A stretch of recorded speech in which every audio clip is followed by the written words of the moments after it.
In less than 12 hours, on the morning of December 22, 1944, General George S. Patton would walk through a snowstorm into a heated Belgian inn, find a colonel of the United States Army eating breakfast beside a fireplace, and ask him one quiet question that would end the man's career forever.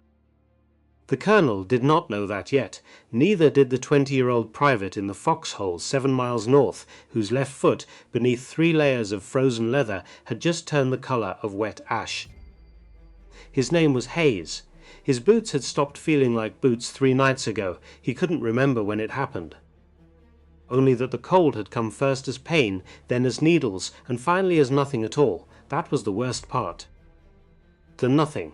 Around him, the forest of the Ardennes held its breath. Snow fell in slow, sideways drifts that erased the world 1 meter at a time. Pine branches groaned under the weight of ice. Somewhere in the distance, a tree split open from the cold with a crack so sharp the men in the foxholes flinched, thinking it was rifle fire. It wasn't. Nothing was happening tonight, and that too was the problem. December 21, 1944. The thermometer hanging from the medic's tent read 20 below zero Fahrenheit. The American battalion holding this section of the Ardennes had not slept properly in 5 nights. They had not been dry in 8. The fires they could build were small and weak and starved for wood because the wet pine of these forests refused to burn the way wood was supposed to burn. It hissed, it smoked, it went out. Hayes pulled a folded sheet of newspaper from inside his jacket and pushed it down between his sock and the lining of his left boot. The stars and stripes, yesterday's date, yesterday's news, that meant nothing now. The paper was supposed to trap warmth. It didn't. 5 nights earlier, on the morning of December 16th, the Germans had done the unthinkable. They had attacked through the Ardennes. In winter, through forests that every American intelligence officer had spent 6 months calling impassable. By dawn, a salient 70 miles wide had been punched through the Allied line. By December 20th, the town of Bastogne, a small Belgian crossroads of unremarkable buildings and 7 converging roads, had been surrounded.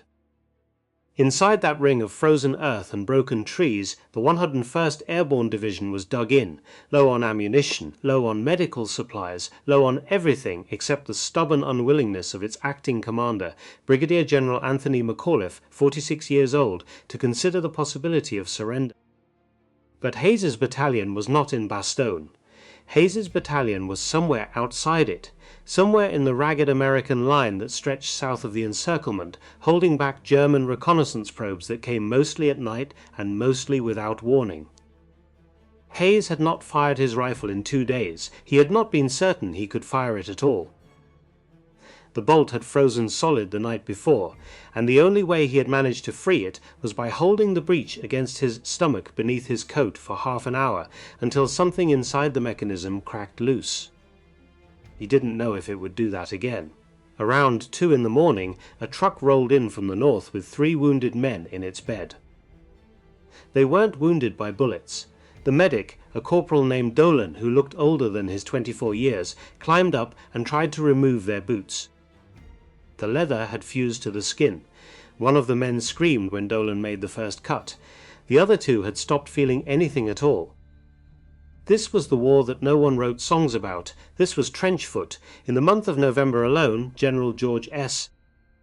Patton's Third Army had recorded somewhere near 12,000 cases, 12,000 men removed from the line, not by German bullets, but by their own bodies giving up beneath them.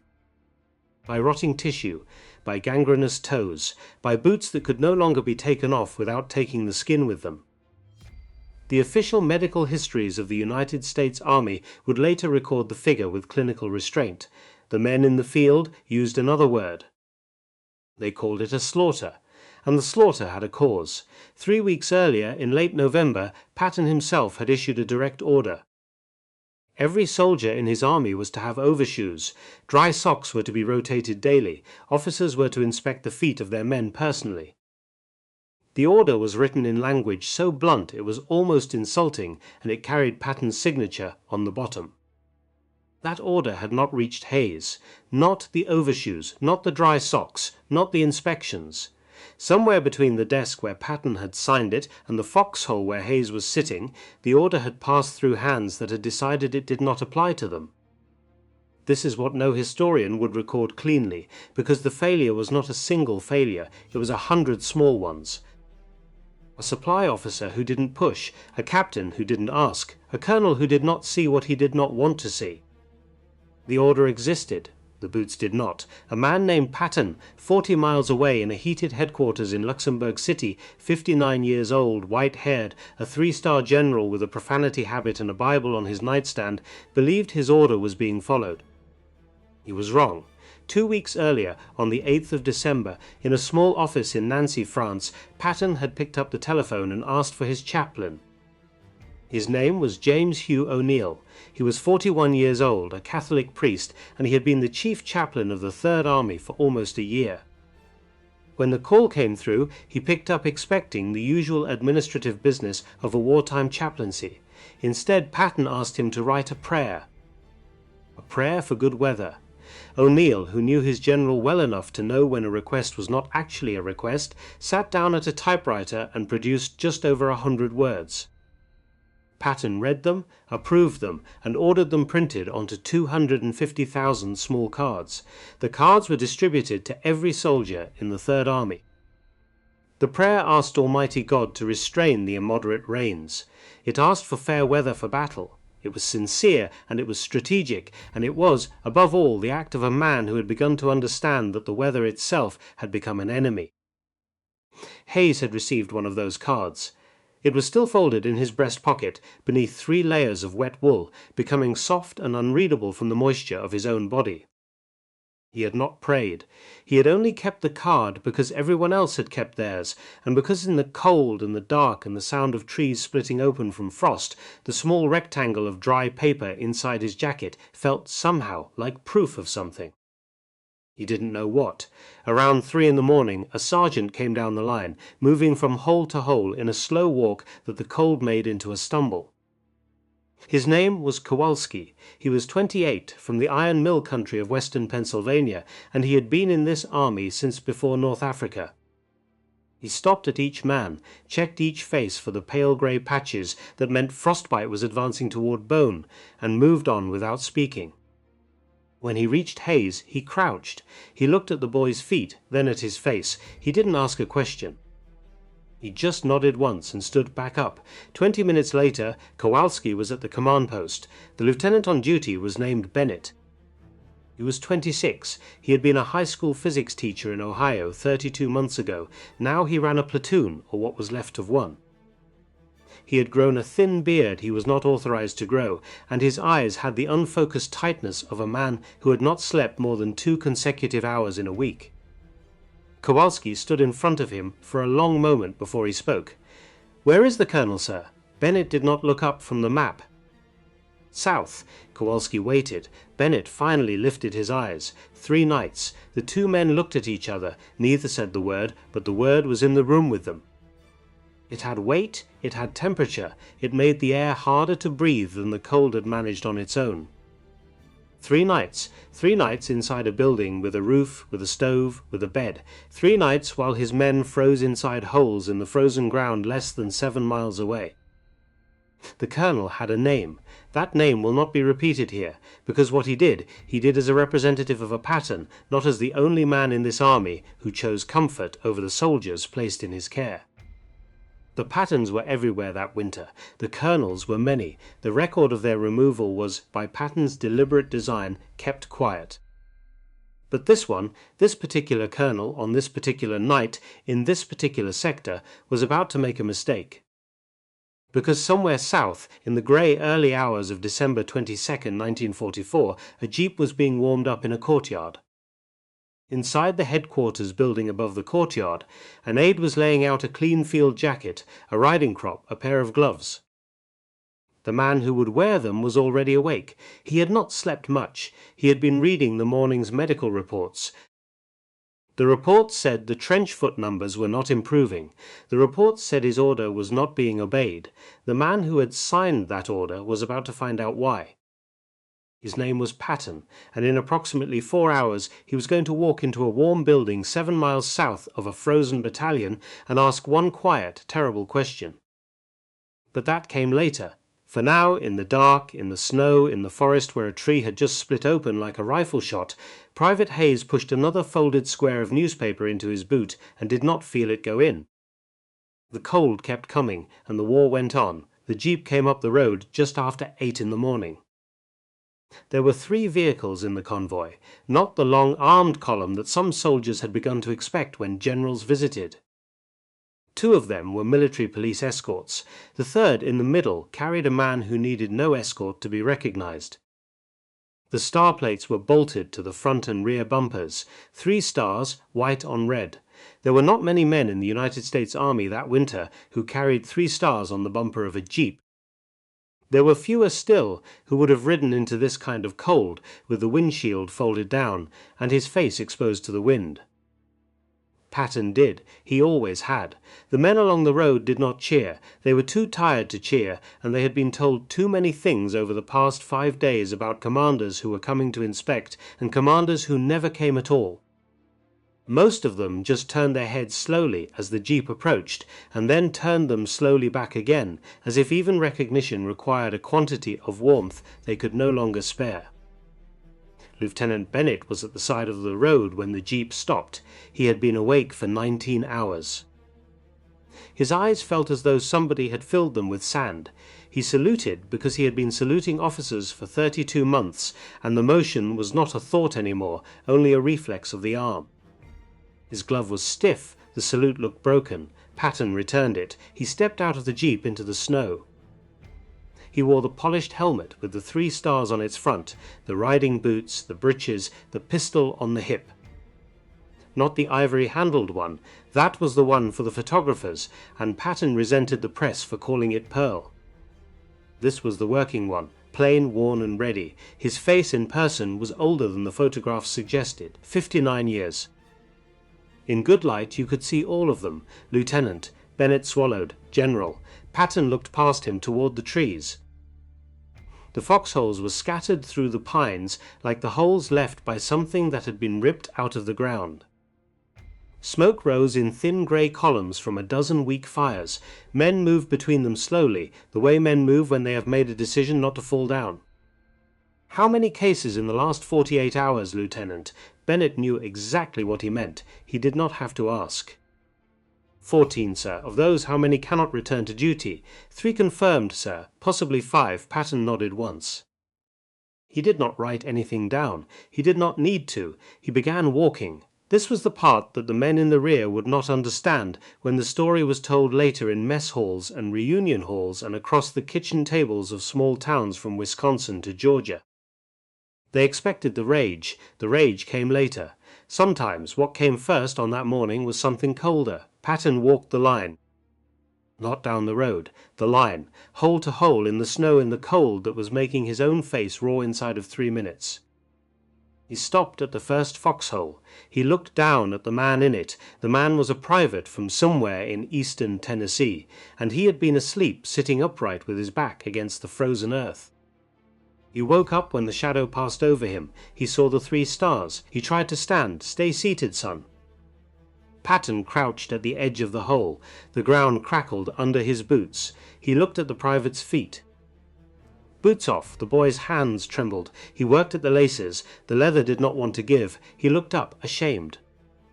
Sir, take your time. It took almost a minute. When the left boot finally slid free, the smell came up. Sweet and wrong. The smell of skin that had been wet for too long. The sock came off with the boot. The skin underneath was the colour of an old bruise. Patton looked at it. He did not flinch. He had seen worse in field hospitals, and he would see worse before this winter ended. But he looked at it for a long moment, and then he looked at the private's face. "You been here how long, son?" 4 days, sir. When was the last time anyone told you to take your boots off? The boy could not answer. Patton nodded again. He stood. He moved to the next hole. He did this 14 times. Lieutenant Bennett walked behind him in silence. He had never been so quiet for so long while a general was looking at his men. He had imagined this moment in the abstract during the long hours of the night. He had imagined being chewed out. He had imagined being demoted on the spot. He had imagined a tirade that would end his career. He had not imagined this. The systematic, methodical quiet of a man who was counting. That was the word Bennett would use later after the war, when his grandson asked him what Patton had really been like. He would say he counted fires, he counted boots, he counted men, and as he counted his jaw got harder, but he never said anything that mattered out loud. That was when you knew. That was when, if you were a smart officer, you began to be afraid. At the 14th hole, Patton stopped. He had not asked about the colonel yet. He had not mentioned him. He had walked past the command tent twice without looking inside it. Now he straightened, slowly, and turned to face Bennett. "Lieutenant, yes, sir, your commanding officer." Bennett's mouth went dry. The cold helped him hide it. "He is not at the command post, sir. I can see that. Silence." The wind moved between the trees.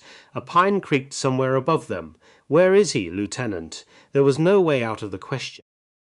Bennett had known there would not be. He had known it from the moment Sergeant Kowalski had walked into the tent at 3 in the morning. He had known it through every minute since. "South, sir. 7 miles. Doing what?" Bennett's voice was quieter than he wanted it to be. "Coordinating supply, sir, according to the duty log. For how long?" 3 nights. The wind kept moving. Patton's expression did not change. Bennett would remember for the rest of his life that the general did not curse. He did not raise his voice. He did not say a single one of the words that the United States Third Army had told stories about for 2 years. He simply said, "Get in the jeep, Lieutenant." They went south. The road was bad. The road had been bad for a week. There were stretches where the snow had drifted deep enough to bury a man to the waist, and the military police escort had to push twice with bare hands to free the lead vehicle from a hidden ditch. The convoy moved at the speed of a man walking. The wind came in across the open fields where the trees thinned out, and inside the open jeep, 3 stars and all, Patton sat exposed and did not speak. Bennett rode in the second vehicle. He was not sure why he had been ordered to come. He had not been told what was about to happen. He had only been told to get in, and he had gotten in, because in the Third Army you did not ask a man with 3 stars to explain himself. But he could guess. He had been guessing since the moment the colonel's name had been spoken. The further south they drove, the stranger the world became. The roads got better. The snow along the verges looked older. The trees pulled back. They passed a farmhouse that had its chimney still working, white smoke climbing straight up into the grey morning. They passed an aid station that was orderly, with stretchers lined up under a canvas roof and a coffee urn steaming on a table outside. The further from the line, the more the war began to look like a war that other people fought. After about 40 minutes, the road bent slightly, and through the falling snow Bennett saw the building. It was not a hotel in the way American soldiers in 1944 used the word. It was a small stone country inn, 2 stories, the kind of place that had served travelling salesmen and the occasional Belgian wedding party for 200 years before any American had ever heard of it. The shutters were closed, the roof was steep, smoke came out of 2 chimneys, 3 jeeps and a staff car were parked outside in fresh snow that had not been cleared. The lights were on behind the shutters. Bennett, watching it through the cracked windshield of the second vehicle, felt something he had not expected to feel. He felt embarrassed, not for the colonel, for himself, because for one bad second, looking at those warm windows through the storm, he had wanted, more than he had wanted anything in 5 days, to go inside. Then he remembered the boy in the foxhole, whose left foot looked like an old bruise. The shame went away. It was replaced by something harder. The convoy stopped. Patton stepped out of the lead jeep before the engine was even off. The snow began to cover his shoulders immediately. He looked at the inn for a long moment, then he walked toward the door. The door opened into warmth. That was the first thing. The warmth hit you in the face like a slap. After 2 days on the line, after the long cold drive, after the snow on the shoulders and the wind in the open jeep, the inside of that small Belgian inn was so warm it almost hurt. Bennett, stepping through the door 3 paces behind the general, felt his face begin to burn in the way that frozen skin burns when blood comes back to it. The lobby was small. A staircase climbed the right wall to the second floor. A fireplace took most of the left wall, and there was fire in it. Real fire, real seasoned hardwood, the kind of fire that the men on the line had not seen in 2 weeks. There were 3 officers in the room. One was a major. He was seated in a leather chair near the fire, with a coffee cup in his hand and a folded newspaper across his knee. The newspaper was the European edition of Stars and Stripes, the same paper that Private Hayes had been stuffing into his boot at 3 o'clock that morning. The other 2 were captains. They had been speaking when the door opened. They were not speaking anymore. The major saw the 3 stars first. He stood up so quickly his coffee spilled across the newspaper. Nobody saluted. Nobody moved. The room held its breath like a man waiting for the second sound of a rifle bolt. Patton said nothing. He looked at the fireplace. He looked at the coffee cup on the leather chair. He looked at a small table beside it, where a half-finished plate of bread and cheese was still warm enough to give off the faintest trace of steam. He looked at the staircase. Then finally he spoke. His voice was so quiet that Bennett, who was standing 4 feet behind him, had to lean forward to hear it. "Bring him down." The major's mouth opened, closed, opened again. "Sir, the colonel is," I said. "Bring him down." The major moved. He climbed the stairs at the speed of a man who already knew he had lost something he would not get back. The room waited. Bennett looked at the fireplace, and the longer he looked at it, the more it began to feel less like a fire and more like a piece of evidence. A minute passed. 2. The footsteps came back down, heavier this time. 2 sets. The colonel was about 45 years old, and he had hastily pulled a wool robe over a clean uniform shirt. His hair was combed. He had not been roused from sleep. He had been roused from breakfast. Halfway down the stairs, he saw the general waiting by the fire. The blood went out of his face. It was the most physical thing Bennett had ever seen happen to a grown man without anyone touching him. The colonel completed the stairs. He stopped at the bottom. He raised his hand to salute. "General, how many of your men are unfit for duty this morning?" The colonel hesitated. I would have to check the morning report, sir. Check it. It's at the command post, sir." "I haven't. You haven't been there." "Sir, I came back here to coordinate. How many fires were burning on your line at 4 o'clock this morning?" Silence. "How many of your men have you personally inspected for trench foot in the last 72 hours? Silence. "How many pairs of dry socks were distributed yesterday?" Silence. "How many overshoes?" The colonel's voice, when it finally came, was very small. "Sir, the supply situation has been, I issued an order in November. Sir, that order had my signature on it." "Yes, sir." "And you did not follow it. It was not a question." The colonel did not try to answer it as if it were. The fire snapped behind them. Outside the shutters the wind rose in a long dragging note and then fell away again. Bennett watched the general's hands. They were not clenched. They were not shaking. They were perfectly still. That was what was terrifying. The stillness. Patton walked over to the leather chair near the fire. He looked down at the spilled coffee and at the newspaper that was beginning to brown where the coffee had soaked into it. He looked back at the colonel. "Get your coat." The colonel blinked. "Sir, you are going to spend the day with your battalion." "Yes, sir. You will walk the line with me. You will look at every man. You will count the boots that work and the boots that do not. You will personally see the cases that have been taken to the aid station. Yes, sir. You will not return to this building." A long pause. "You will not return to any building until your men have." The colonel closed his eyes for 1 full second. When he opened them, something had gone out of his face. It would not come back during this war. "Yes, sir," he said. He climbed the stairs to get his coat. They put him in the back of the second truck. There was no ceremony to it. No announcement. The general did not say to anyone, in front of anyone, that this man was being punished. He simply gestured toward the truck, and the colonel climbed up into the open bed, and a military policeman closed the tailgate behind him. There were 5 enlisted men already inside. 3 of them were wounded, not the killing kind of wounded, the slow kind. Trench foot, frostbite, the kind of injury that did not make a sound. They were being transported back to the battalion aid station, since the supply truck was returning empty, and there was no sense in wasting the trip. The 4th man was Corporal Dolan, the medic. The 5th was Private First Class Hayes. Hayes had been pulled out of the line shortly before 10 o'clock that morning. His left foot had begun to show what Dolan called the bad signs. The ones that meant tissue was already gone and probably more was going. Dolan had walked him down to the road. The truck had picked him up. He had been riding south for 30 minutes on his way to the aid station when the convoy had stopped at the inn. Now he was riding north again, back the way he had come, with the colonel sitting 2 feet across from him. The colonel did not look at any of them. He sat with his back against the cab, his hands in his lap, his eyes on the floor of the truck bed.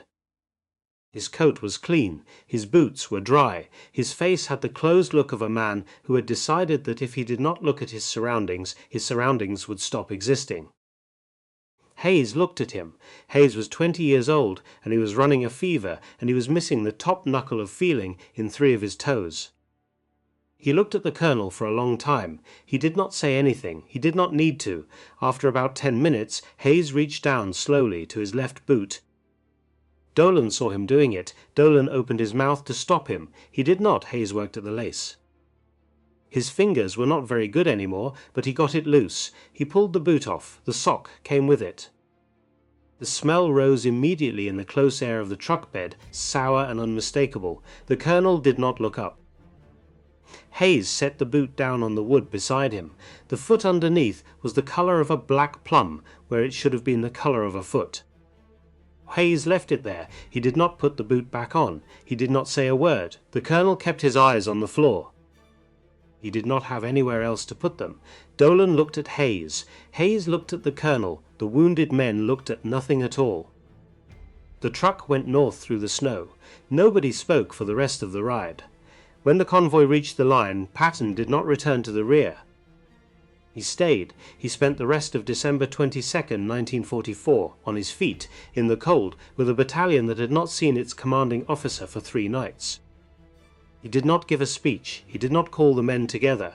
He gave orders, one at a time, to one officer at a time, and each order was specific and small and could not be misunderstood. Tear down the abandoned farm shed at the edge of the tree line, use the wood, move 2 of the medics forward by 100 yards. Distribute every dry sock you have. Everyone! Now, take the canvas off the supply tarpaulin. Cut it into squares. Wrap the men's feet. Find me the trench foot count by 1600 hours. He moved through the line the way he had moved through it that morning. But now there was a rhythm to it, and the men felt the rhythm. They did not cheer. The Third Army did not cheer when Patton came around. But they straightened, slightly, the way a man straightens when he hears his name called by someone he respects. Late in the afternoon he stopped in front of a sergeant who was bent over a small fire, feeding it pieces of broken pallet wood, 1 piece at a time, the way you would feed a sick child. The sergeant looked up. It was Kowalski. Patton looked at him for a moment. Sergeant, General, you still able to fight? Kowalski did not hesitate. Yes, sir. Patton nodded once. He moved on. That was the entire exchange. It would not appear in any history book. It would not be mentioned in any after-action report. There would be no medal pinned, no commendation written, no photograph taken. But Kowalski, who would live to be 81 years old, would remember those 5 words for the rest of his life. He would remember them in 1953, when his oldest boy went to Korea. He would remember them in 1968, when his youngest came home from Vietnam without the use of his right hand. He would remember them in 1997, when his wife asked him, in the kitchen of their small house in western Pennsylvania, why he never seemed to feel sorry for himself. He would remember them because, on a freezing afternoon in the Ardennes, in a war that was killing better men than him by the thousand, and a 3-star general had stopped in front of him and asked a question that was also, somehow, an answer. The colonel walked the line behind Patton for the rest of the day. Nobody saluted him. Nobody spoke to him. He had become, in the space of a single morning, the most invisible man in the United States Third Army. The weather broke on the morning of December 23.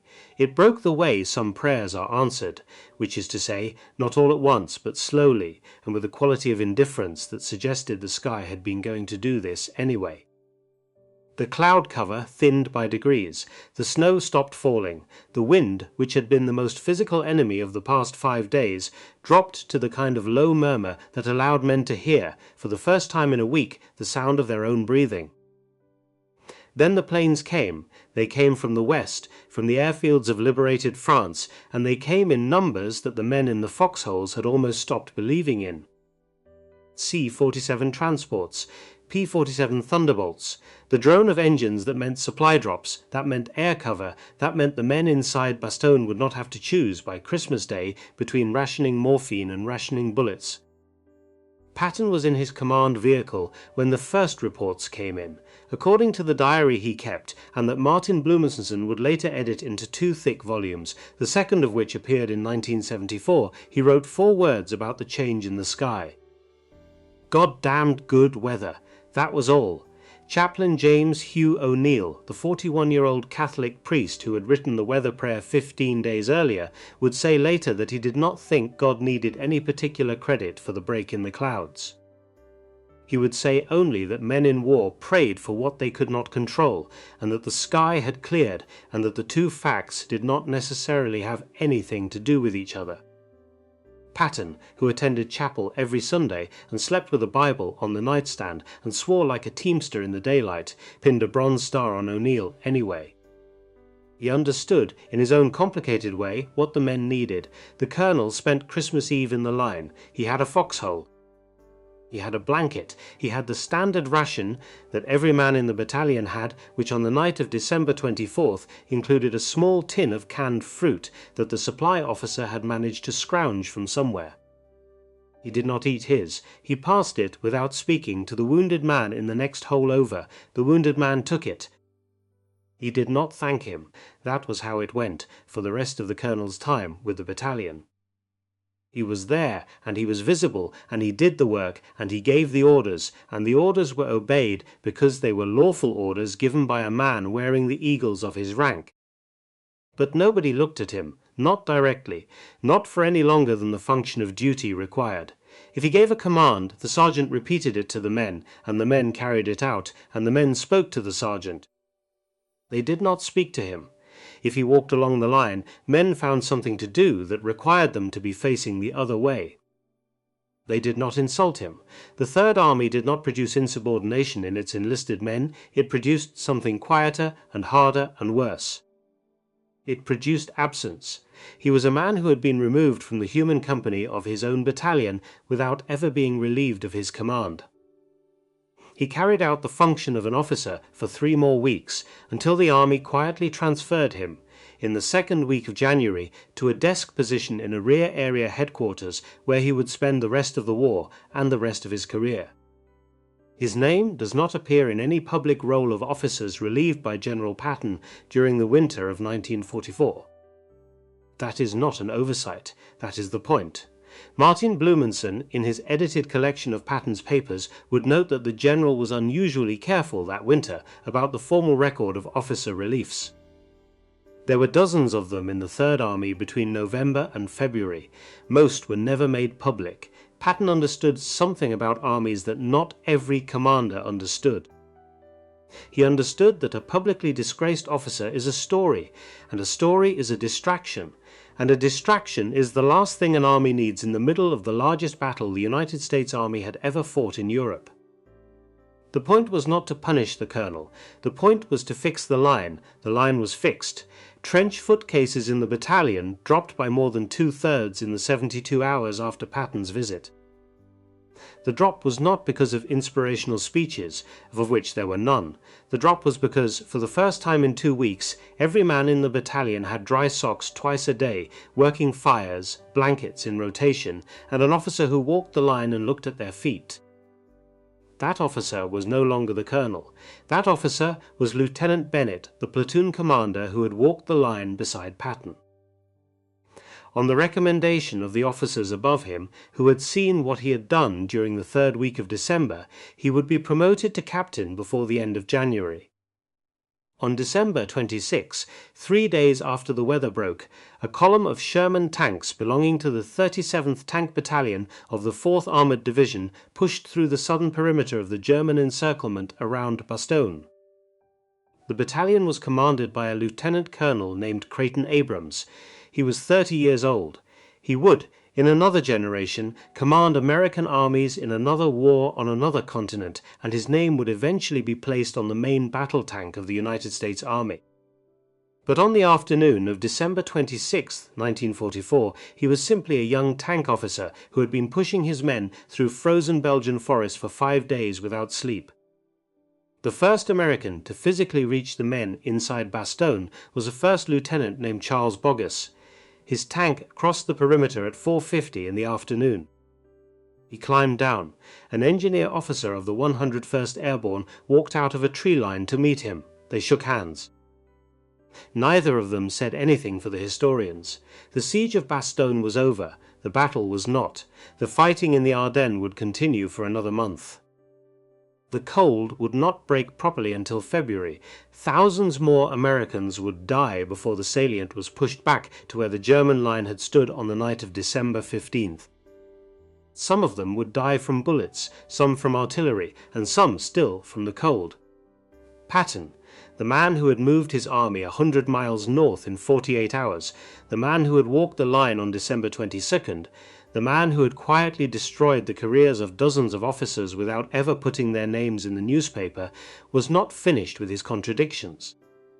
The same general who had insisted, in writing, that every soldier in his army receive overshoes had also, 3 months earlier, ordered the assault on the fortified city of Metz. The Lorraine campaign that surrounded that assault was, by the calculations of historians like Carlo Diesti and John Nelson Rickard, one of the bloodiest and least strategically defensible operations of the Third Army's war. American casualties in the Lorraine campaign ran into the tens of thousands. Many of them died in conditions that were nearly as cold as the Ardennes, and many of them died for the personal pride of a man who could not stand to leave a German fortress unbroken behind him. The diaries that Blumenson would later publish contain other things that do not appear on the monuments. They contain remarks about Russians, about Jews, about black American soldiers that no reasonable reader can square with the language of the man who wept in field hospitals over the lost feet of his infantry. Patton was not a simple man. He was not a hero in the way that the films would later try to make him a hero. He was a deeply, almost violently capable soldier, and he was a man whose private mind contained things that his public memory would never quite reconcile.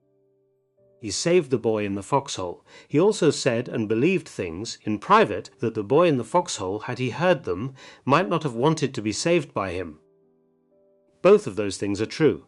A year later, almost to the day, on a country road near Mannheim in occupied Germany, Patton's staff car was struck by a slow-moving army truck at a rail crossing. The crash was not violent. Patton was the only person seriously injured. His neck was broken. He was paralyzed from the chest down. He was taken to a military hospital in Heidelberg. He lingered for 12 days. He died on December 21st, 1945. He was 60 years old.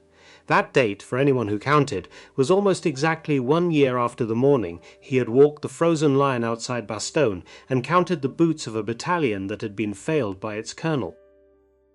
There is no record of what he thought about in those 12 days in the hospital bed in Heidelberg.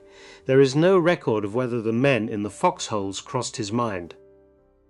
There is only the record of his death, in a clean military hospital, under blankets, in warmth, in a way that 9 out of 10 of the boys he had commanded would have considered an unimaginable luxury.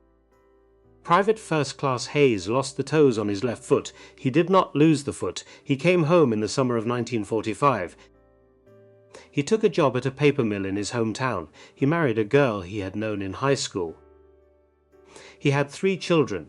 He walked with a faint limp for the rest of his life, which his children noticed, and which his grandchildren eventually stopped noticing, the way children stop noticing the small permanent injuries of the men around them. He never spoke about the colonel, not to his wife, not to his children, not to the local Veterans of Foreign Wars chapter where he drank a beer every Friday night for 41 years. He spoke sometimes about Patton, he spoke about the weather, he spoke about the medic, Dolan, who had cut his boot off without taking the skin with it. He spoke about a sergeant named Kowalski who had checked his face for frostbite in the dark, but he did not ever, in 83 years on this earth, speak the colonel's name out loud. That too was a kind of judgment. It was perhaps the longest one.